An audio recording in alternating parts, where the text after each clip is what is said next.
Bonjour et bienvenue sur les ondes Chasse-Froid, j'espère que vous allez tous très bien, moi aujourd'hui ça va super. Comment ça va Hugo? À merveille, à merveille. Alors, retour à la maison communale? Bah oui, toutes les fois qu'on vient. Ça? Non, mais aujourd'hui on va représenter le marché. Et alors attention, pour éviter que ce soit faire une vidéo redondante par rapport de celle du 2 novembre, on a interviewé seulement les nouveaux marchands. Parce qu'il y a eu pas mal de changements depuis la dernière fois. C'est vrai, beaucoup de changements, beaucoup de nouveautés. Et en plus c'est la fête du printemps, donc beaucoup de monde aussi. Donc voilà, n'hésitez pas aussi à aller voir la vidéo de novembre. On va dire que c'est un petit complément. Donc voilà. On espère vous voir dimanche prochain du coup. C'est parti? C'est parti. Bonjour Benoît, comment ça va? Bonjour, ben, ça va très bien, hein, installé depuis une petite heure ici au marché à Chastes. Et tout va bien, on est prêt, tout est bien. Explique-moi un peu ce que tu vends ici au marché. Alors je vends des pâtisseries, donc c'est que du sucré, c'est des spécialités d'endroits par lesquels je suis passé. C'est une région où j'ai travaillé sur place, donc j'ai travaillé en Angleterre, j'ai travaillé en France, j'ai travaillé au Canada, c'était au début de ma carrière. Donc je suis pâtissier de métier, de formation. J'ai travaillé d'abord à Bruxelles et puis je suis parti travailler donc au Canada en premier. Donc j'ai fait du carrot cake là-bas entre autres, donc que je propose ici avec des raisins, de la cannelle, de la noix de muscade, de la noix de coco, donc c'est un mélange de plein de saveurs. Et j'ai travaillé aussi dans le sud-ouest de la France, à Vieux-Boucau. C'est pas encore le Pays Basque, mais c'est la frontière. Et là-bas je faisais des gâteaux basques pendant la saison d'été. Donc je propose des gâteaux basques, c'est une spécialité c'est un biscuit qui est parfumé à fleur d'oranger aux amandes avec il y en a un qui est fourré à la crème pâtissière, parfumé au rhum et l'autre aux cerises.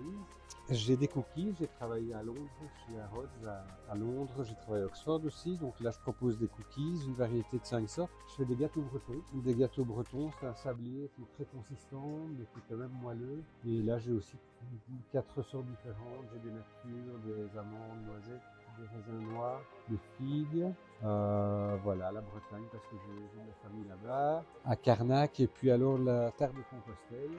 Ça c'est une spécialité de Saint-Jacques-de-Compostelle en Espagne, qui est très aéré et moelleux. C'est aux amandes avec de la cannelle et du citron. J'ai pas travaillé là-bas, mais j'ai commencé à marcher.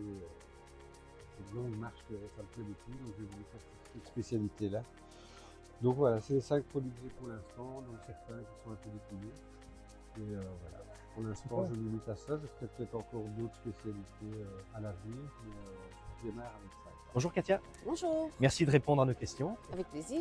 Alors Katia, qu'est-ce que vous vendez comme produit? Des olives à la belge. À la belge, mais on ne fait pas d'olive en Belgique, on n'a pas le climat pour ça. Non, effectivement. Malheureusement, le climat ne permet pas d'avoir d'olives en Belgique. Donc, on a des olives qui viennent de France. Mais tous les produits qu'on utilise pour les agrémenter sont belges, locaux et bio. Et alors, qu'est-ce que vous faites, par exemple, comme olive bio et à la belge? Belge, typiquement belge, on a une olive aux pickles. Produits qu'on utilise bio, on a les petits légumes, on a le radis, l'oignon cibou, l'oignon cornichon, petites tomates cerises avec le fromage de Chimay, l'ail qui vient de Belgique, les aromatiques qui viennent du jardin de Bellecour. Pas mal de choix. Et ça vous met Produits combien de locaux. temps pour faire ce genre une assiette d'olive, par exemple, Au niveau préparation, au terme de préparation, oui? il faut laisser macérer un petit peu. On laisse macérer dans l'huile de colza quand les olives arrivent pour enlever ce côté justement salé. Et donc on compte quoi, une petite semaine pour que les olives soient à bonne température, à bon degré, au niveau papilles gustatives. Et puis ben, voilà, on passe une journée en production pour rajouter tous les condiments, les fromages, les cerneaux de noix, tout ce qu'on fait ici. Et je voyais que vous n'aviez pas que des produits, que des olives, je vois également tapenade et... Tapenade, mousse d'ail, tomatine. Donc on a une tapenade d'olive noire. On prépare tout nous-mêmes. La mousse d'ail est faite également par nos soins. La tomatine, donc à base de tomates. Les petites huiles, l'huile de colza, sont les huiles qu'on utilise en préparation pour nos olives. Donc, comme je disais, on a vraiment voulu casser les codes de l'olive. Ça donne envie en tout cas. Et à part sur le marché de Chastes, où est-ce qu'on peut vous trouver? Régulièrement sur les marchés actuellement, mais c'est un joint projet. On a commencé il y a quelques mois. On fait un petit peu notre place sur les différents marchés, les petits artisans locaux. C'est plus sympa les petits artisans locaux. Bonjour Denis, comment ça va? Bonjour Nolan, ça va très bien. Voilà, alors ici j'ai fait une sélection de plusieurs vins qui viennent de producteurs que je sélectionne parce que je les connais, je sais comment ils travaillent et donc je vais chercher ce qu'il y a de meilleur chez eux pour les proposer ici sur le marché. Comment tu sélectionnes les vins? Donc évidemment je goûte, c'est la partie la plus difficile. Et ensuite, je vois déjà s'il y a du stock chez les producteurs. Et ensuite, je fais mon petit marché et je les ramène ici en Belgique pour les présenter au marché. Alors, je fais aussi des dégustations chez Denise à Mont-Saint-Guibert, le village juste à côté. Donc, dégustation thématique.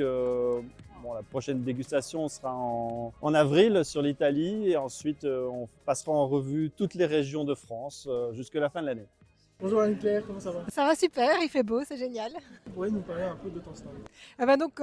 Mon stand c'est Popissime, donc c'est une vente de pop-corn sucré et salé et c'est un stand familial qu'on a développé avec nos enfants, donc pour être présent sur des festivals ou sur des événements privés. L'idée de stand ça a été lancé par un de nos ados en fait qui avait des demandes au niveau loisirs familial, qui voulait prévoir des grandes vacances, des choses qui sont comme tout le monde le sait bien onéreuses, donc on leur a fait comprendre que l'argent ne tombait pas du ciel et là les enfants ont dit si on lançait un projet familial dans l'idée de pouvoir faire plus d'activités ensemble et on a embrayé et on les a suivis. Donc c'est vraiment un projet qui a été initié par nos enfants mais derrière lesquels on est évidemment avec eux pour les soutenir. Bonjour Arnaud, comment ça va? Bonjour, très bien, merci. Est-ce que tu peux nous citer un peu ton stand? En fait, voilà, c'est simple. Je viens ici pour revendre les produits de la ferme du Hameau du Roi. Donc tout ce qui se trouve ici dans le camion est produit à la ferme qui se trouve à Vieux-Genappe, près de la butte du Lion-Waterloo. Donc on est une ferme où tout se passe de façon entièrement artisanale, tout est fait à la main de A à Z et on fonctionne avec des produits, enfin les matières premières on va les chercher le plus proche possible de chez nous, on fonctionne avec des fermiers du coin. Super, et donc est-ce que vous avez plusieurs camions comme ça? Moi pas, en fait les produits, on est plusieurs marchands à redistribuer les produits de la ferme sur le Brabant Wallon et sur Bruxelles, mais la ferme en elle-même a aussi une super boutique à Vieux-Genappe qui est à voir parce que là il y a un choix dingue. Et puis on voit aussi une partie de la production, on voit les pains qui sortent du four à bois, les odeurs, enfin, c'est très sympa. Et donc vous pouvez les retrouver là ou alors sur les marchés. Et est-ce qu'il y a peut-être un article qui sort un peu du lot? Oui, la grosse spécialité de cette ferme, c'est le pain au levain. C'est ceci. Ça c'est un pain qui est cuit au feu de bois. C'est un levain naturel qu'on fait nous-mêmes bien sûr. Et donc il est cuit au feu de bois dans un vieux four en pierre. C'est avec ça qu'ils ont commencé il y a pas mal d'années. Comment ça va? Ça va très bien, merci. Est-ce que tu pourrais nous présenter un peu ton stand? Oui. Alors, nous sommes une marque Like a Feather. On crée des bijoux. C'est principalement moi qui fais des bijoux. J'ai commencé avec les boucles d'oreilles. Je fais maintenant des pendentifs aussi et des broches aussi. Et ça a commencé comme mon loisir. Donc, j'ai beaucoup aimé faire ça. Je travaille avec pâte polymère, principalement avec pâte polymère, aussi avec résine. Et j'ai fait ça pour moi comme loisir. Mais après, j'en ai fait tellement que on m'a dit, les amis, les connaissances m'ont dit pourquoi tu ne vends pas ça? Et alors on a discuté avec mon mari et on a créé une marque. Il s'occupe de tout ce qui est marketing et tout ce qui est administratif et moi je crée. Et donc c'est maintenant une entreprise familiale entre nous deux. Une très chouette occasion de nouveau de revenir sur le marché. Qu'est-ce que tu en as pensé toi, Roland? Toujours aussi chouette, hein. On vient tous les dimanches maintenant pour pouvoir tenir le bar. Et ces rencontres, cette ambiance est toujours aussi bien. Et surtout avec les nouveaux marchands, donc ça c'est chouette. Toujours aussi plaisant. Donc comme dit, si vous voulez nous rejoindre pour profiter de cette ambiance, n'hésitez pas, nous sommes là assez régulièrement. On l'annonce toujours sur notre Facebook en général quand nous venons. Merci à tous d'avoir suivi cet épisode. Je vous rappelle encore une fois que vous pouvez nous suivre sur les réseaux sociaux, Facebook, Instagram, YouTube ou notre site internet directement. Vous pouvez également nous acheter des bics ou venir au marché pour nous aider à financer le projet.